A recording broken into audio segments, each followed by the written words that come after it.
देखिए, जम्मू कश्मीर में लगातार मुंह की खाने के बाद पाकिस्तान की खुफिया एजेंसी आईएसआई ने अब अपना पैतरा बदल दिया है। सूत्रों के मुताबिक आतंकियों की घुसपैठ की कोशिशें लगातार नाकाम होने के बाद आईएसआई अब अपने अंडरग्राउंड आतंकवादियों को एक्टिव कर रही है और इन्हें सेना के काफिले पर हमला तेज करने के लिए भी कह दिया गया है। मतलब कमांड इन आतंकियों को मिल चुकी है।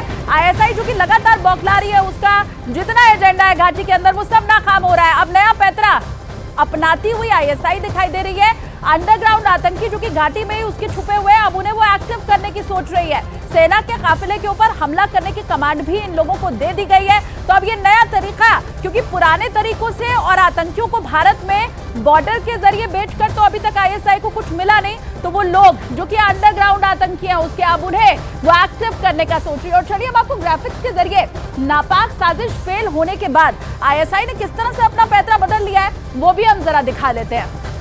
आईएसआई ने अपना पैतरा बदला है। सूत्र ये बता रहे कि आतंकियों की घुसपैठ नाकाम होने के बाद आईएसआई बौखलाती हुई दिखाई दे रही है। अब आईएसआई ने अंडरग्राउंड आतंकियों को एक्टिव कर दिया है, कमांड उन तक पहुंचा दी गई है। अगला खेल उन्हें खेलना है। सेना के काफिले पर हमले तेज करने के निर्देश आईएसआई की तरफ से इन अंडरग्राउंड घुसपैठियों को दिए गए, अंडरग्राउंड आतंकियों को दिए गए। देखिए, आम लोगों की तरह घाटी के अंदर ये रहते हैं, वहां के चप्पे चप्पे को जानते हैं, पहाड़ हो जंगल हो, पूरी जानकारी घाटी के अंदर जो चीजें हैं उसकी रहती है इन्हें। हमले के बाद जंगल में बड़ी आसानी से ये छिप पाते हैं और ये इनके लिए आसान होता है क्योंकि ये घाटी में ही रहते हैं, वहां के नक्शे को बड़ी अच्छी तरह से समझते हैं और इसीलिए अब इन्हें एक्टिव करने की बात सामने आ रही है।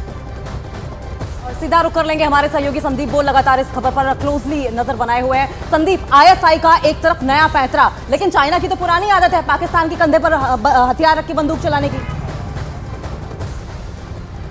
देखिए, पैतरे तो लगातार आईएसआई बदल रहा है क्योंकि अभी जिस तरीके के हालात हैं, सबसे बड़ी दिक्कत है उनके लिए आईएसआई को जो महसूस हो रही है कि जो ऑल आउट, जो ऑपरेशन ऑल आउट है, उसके चलते जो उसके घाटी में जितने भी बड़े टॉप कमांडर्स थे वो पहले ढेर किए जा चुके हैं। नए जो लड़के हैं वो रिक्रूट नहीं हो पा रहे हैं, बहुत ही संख्या कम है। बरगलाने की कोशिश की ज़रूर जा रही है लेकिन नए आतंकी उनको मिल नहीं रहे हैं। नए आतंकी अगर वो इंक्लूड कराते भी हैं तो उनकी उम्र 2 से 3 महीने से ज़्यादा नहीं होती क्योंकि उनको ट्रेनिंग नहीं होती है। इस वक्त जिस तरीके का जो ग्रिड है, इन्फिल्ट्रेशन ग्रिड बनाया हुआ है, उसको लेकर जो है ये आश्वस्त है हम लोग कि किसी भी तरीके की चूक नहीं हो सकती है। लिहाजा उसके जो स्लीपर सेल्स हैं, ऐसे लोग जो कि लंबे समय से वहाँ पे रहते हैं, उनके लिए भी काम करते हैं और एक आम लोगों की तर्ज पर एक इलाके में वो एक अपने आप की पहचान भी बना लेते हैं और वो उस इलाके के बारे में पूरी तरह से जानते। सबसे बड़ी बात ये रही है कि चीन की जो ये हरकतें हैं वो आज से नहीं है, कई सालों से चलती आ रही है और इसको लेकर अब भारतीय सेना भी पूरी तरह से तैयार है।